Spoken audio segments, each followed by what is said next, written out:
tardes, mi nombre es Marta Andrade, estudiante del cuarto trimestre de Derecho.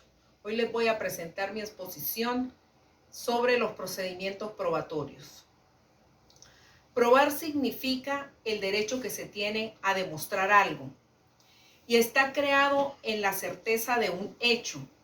En este criterio, uno va a la prueba, por un lado, como un derecho o una facultad.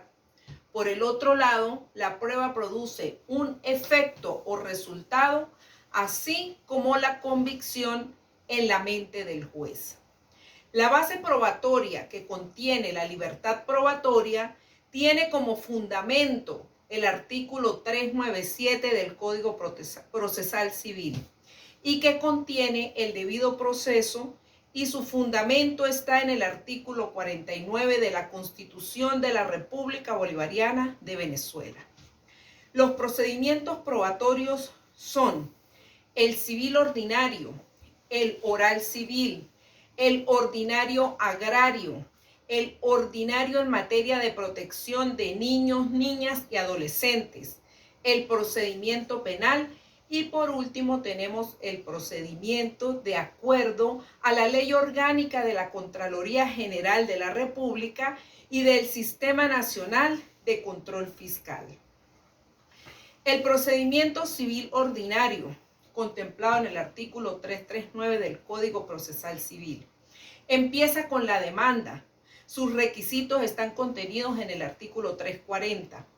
Una vez admitida la demanda, se procede acorde a lo establecido en el artículo 344 del Código Procesal Civil relativo al emplazamiento, que establece que el emplazamiento se hará para comparecer dentro de los 20 días siguientes a la citación del demandado o del último de ellos si son varios los demandados. Término de distancia a varios demandados, considerando la distancia más larga, y en todo caso este término se computa primero, es decir, que se computa previo a los 20 días establecidos para el emplazamiento y no posteriores a estos. Una vez precluido el plazo de emplazamiento, las partes promoverán todas las pruebas de que quieran valerse dentro de los primeros 15 días del lapso probatorio. Dentro de los 3 días consecutivos siguientes al término de la promoción, cada parte deberá expresar si conviene en alguno o alguno de los hechos que trata de probar la contraparte. Si alguna de las partes no llena esta formalidad en el término fijado, se considerará contradichos los hechos. Pueden también las partes, dentro del lapso mencionado, oponerse a la admisión de las pruebas de la contraparte que aparezcan manifiestamente ilegales o impertinentes. Dentro de los 3 días siguientes al vencimiento del término anterior, el juez dará providencia de los escritos de prueba, admitiendo las que sean legales y procedentes. Admitidas las pruebas, comenzará a computarse los 30 días destinados a la evacuación. Precluido el lapso para la evaluación de pruebas, las partes presentarán los informes en el día 15. Cada parte podrá presentar al tribunal sus observaciones escritas sobre los informes de la contraria. Presentados los informes, el tribunal dictará su fallo dentro de los 60 días continuos. El procedimiento oral civil. La demanda debe ser presentada por escrito. Debe llenar los requisitos exigidos en el artículo 340 para la demanda ordinaria. La contestación también será de forma escrita. El artículo 862 del Código Procesal Civil dispone igualmente que las pruebas se practicarán por los interesados en el debate oral, salvo que por su naturaleza deban practicarse fuera de la audiencia. Además, cuando la prueba practicada fuera de la audiencia sea la experticia, se exige en este mismo artículo 862 que se oiga en la denuncia que se oiga en la audiencia la exposición y conclusiones orales de los expertos y las observaciones que formulen las partes, sin lo cual la prueba carecerá de eficacia y será desestimada por el juez. En el juicio oral, la expresión y realización oral de los actos es predominante, sobre todo en aquellos momentos o etapas del proceso en que la oralidad es indispensable y casi una condición sine qua non para la vigencia y el éxito de la inmediación y de la concentración procesal. El procedimiento ordinario agrario consta de 4 fases. También se tramitará mediante el sistema oral. La fase alegatoria, integrada por el libelo de la demanda, contestación de la demanda y las exposiciones orales que se producen en la audiencia preliminar y en la audiencia de pruebas. Es en esta etapa las partes formulan sus ideas y utilizan los métodos de razonamiento destinados a la presunción del órgano judicial. Luego le sigue la fase probatoria, donde se da la promoción, la oposición, la admisión y evaluación probatoria, contempladas en los artículos 401 y 514 del Código Procesal Común y los que van del 199 al 203 en la Ley Especial Agraria. La fase decisoria, prevista en la audiencia de pruebas, y esta es una fase que es exclusiva y le pertenece al juez de la causa. La fase ejecutoria, correspondiente a la etapa de materialización de la voluntad de la sentencia, la cual se desarrolla según las previsiones del Código de Procedimiento Civil, etapa que corresponde desarrollar a la parte vencedora ejecutante. Continuamos con el procedimiento ordinario en materia de protección de niños, niñas y adolescentes. Este procedimiento ordinario se desarrolla en 2 audiencias, la audiencia preliminar y la audiencia del juicio. La audiencia preliminar a su vez consta de 2 fases, la fase de mediación y la fase de sustanciación. La audiencia preliminar puede durar máximo 1 mes. Las partes deben acudir personalmente junto a sus apoderados.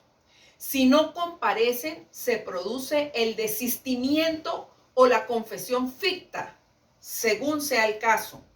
La demanda puede ser presentada de forma oral o escrita, con o sin la asistencia de un abogado o abogada, y contendrá los requisitos estipulados en el 340 del Código Procesal Civil. Notificado el demandado o la demandada, o el último de ellos, a partir del día siguiente comenzará a correr el lapso de 2 días para fijar la audiencia preliminar, indicando día y hora. La audiencia se fijará dentro de un plazo no menor a 5 días ni mayor a 10 días. La fase de mediación.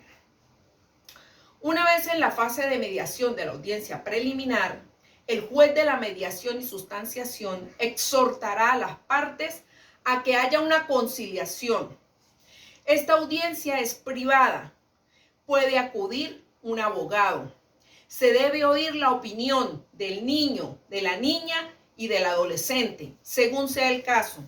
Si no comparece el demandante injustificadamente, se extingue la instancia. Si no comparece el demandado injustificadamente, procede la confesión ficta. Dado por concluida la fase de mediación, pasamos a la fase de sustanciación. Esta fase de sustanciación es pública, salvo las excepciones previstas en la ley. La preside y la dirige el juez o la jueza de mediación y sustanciación, cuya función es explicar a las partes la finalidad de la misma, que no es otra que la de limpiar y sanear el juicio de cualquier vicio que atente contra su estabilidad. El juez ordenará la preparación de los medios de prueba que requieren materialización previa a la audiencia del juicio. Para finalizar, entramos a la audiencia del juicio. En la audiencia de juicio, el día y la hora señalados por el Tribunal de Protección de Niños, Niñas y Adolescentes tendrá lugar la audiencia del juicio. La audiencia de juicio es pública, aunque esta también puede ser privada, en los procedimientos relativos a la responsabilidad de crianza, manutención y régimen de convivencia familiar. Es obligatoria la presencia de ambas partes. Las partes deben exponer oralmente sus alegatos contenidos en la demanda y a su vez su contestación. Y en estas audiencias se evacúan también los testigos dentro de los 5 días al pronunciamiento oral de la sentencia. Ahora les voy a hablar del procedimiento penal. Está constituido por varias fases, las cuales tienen su fundamento en el procedimiento ordinario previsto en el Código Orgánico Procesal Penal. Consta de una fase preparatoria, una fase intermedia, la fase del juicio, la fase de impugnación y la fase de ejecución de las penas. La fase preparatoria es la parte investigativa, que se encarga de la investigación, en la que destaca la intervención del Ministerio Público. La fase intermedia, cuyo acto fundamental lo constituye la denominada audiencia preliminar, en la que se delimita el objeto del proceso. La fase del juicio, fase en la que se debe emitir el pronunciamiento definitivo sobre el fondo del asunto planteado. La fase de impugnación o recursiva cuestionará la decisión de fondo emitida por los tribunales del juzgamiento. Por último, tenemos la fase de ejecución de las penas o medidas de seguridad impuestas, fase relacionada con el cumplimiento de las penas y todas las consecuencias que de ella derivan. Nos vamos con la fase preparatoria. En esta primera fase está a cargo del Ministerio Público. Consta de un inicio del proceso y de un acto conclusivo. El inicio del proceso está integrado por la investigación de oficio, la denuncia y la querella. El acto conclusivo puede finalizar de 3 maneras. Primera, con el archivo fiscal. Segundo, con la solicitud de sobreseimiento que efectúa el fiscal del Ministerio Público ante el juez de control. Y por último, con la proposición de acusación, acto que dará lugar a la apertura de la fase intermedia. La acusación es el único acto conclusivo que tiene la potencialidad de dar inicio a la fase siguiente. Fase intermedia. Regulada en el título 2, artículo 327 del Código Orgánico Procesal Penal, audiencia preliminar. Presentada la acusación, el juez o jueza convocará a las partes a una audiencia oral, que deberá realizarse dentro de un plazo no menor a 10 días, ni mayor a 15 días. En caso de diferir la audiencia, esta será fijada nuevamente en un plazo que no puede exceder los 10 días. Se dice de la fase intermedia, que es la etapa procedimental, en la cual se manifiesta la exigencia primaria y fundamental del principio acusatorio. La existencia de la acusación, es decir, que haya un sujeto diferente del órgano judicial que ejercite la acción penal. Esta etapa se encuentra ubicada entre la fase preparatoria y la fase del juicio oral. Destaca como acto fundamental la celebración de la denominada audiencia preliminar, la cual tiene como objeto fundamental resolver sobre la admisibilidad o no de la acusación. Seguimos con la fase del juicio oral. En los procesos penales, el principio de la oralidad está íntimamente unido a la celeridad, publicidad, inmediación con los sujetos procesales y la controversia de la prueba al debido proceso. Allí se encuentra la apertura del debate, la defensa, la declaración del acusado, la discusión final y cierre del debate, la deliberación y sentencia, la exposición del Ministerio Público, cuestiones incidentales, recepciones de prueba. Luego tenemos la fase de impugnación o recursiva. Esta cuestiona la decisión de fondo emitida por los tribunales de juzgamiento.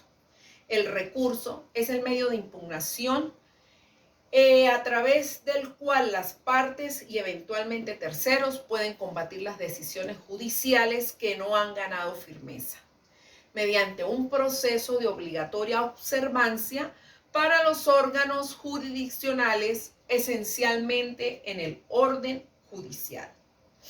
Por último, tenemos la fase de ejecución de las penas o medidas de seguridad impuestas. Corresponden al Tribunal de Ejecución de las Penas a cargo del juez de ejecución, el cual velará por el cumplimiento de las penas y medidas de seguridad impuestas mediante sanción firme. De igual forma, está en el deber de velar por los derechos de los condenados. Por último, les voy a hablar del procedimiento de acuerdo a la Ley Orgánica de la Contraloría General de la República y del Sistema Nacional de Control Fiscal. El artículo 95 nos habla que para la formulación de reparos, la declaratoria de la responsabilidad administrativa y la imposición de multas, los órganos de control fiscal deberán seguir los procedimientos provistos en este capítulo 4. Se iniciará el procedimiento mediante auto motivado que se notificará a los interesados, según lo previsto en la Ley Orgánica de Procedimientos Administrativos, o mediante denuncia, la cual podrá ser presentada por escrito. Esto lo puede hacer un funcionario público. El órgano de control fiscal considera que existen elementos de convicción que pudieran dar lugar a la formulación de reparos, a la declaratoria de responsabilidad administrativa o a la imposición de multas, a remitir inmediatamente el expediente a la Contraloría General de la República para que continúe la investigación. Una vez hecho el auto de apertura, se procede a la descripción de los hechos imputados y se identifican los sujetos presuntamente responsables. Dentro del término de 15 días hábiles continuos a la fecha de notificación del auto de apertura, los interesados podrán indicar la prueba que producirán en el acto público a que refiere el artículo 101. La evacuación es de forma oral y pública. La valoración, el funcionario competente para decir deberá apreciarla según las reglas de la sana crítica. La autoridad competente decidirá el mismo día o a más tardar al día siguiente en forma oral y pública si formula el reparo, declarará la responsabilidad administrativa, impondrá la multa o absolverá de dichas responsabilidades o pronuncia el sobreseimiento. Hasta aquí mi exposición. Muchísimas gracias por su atención.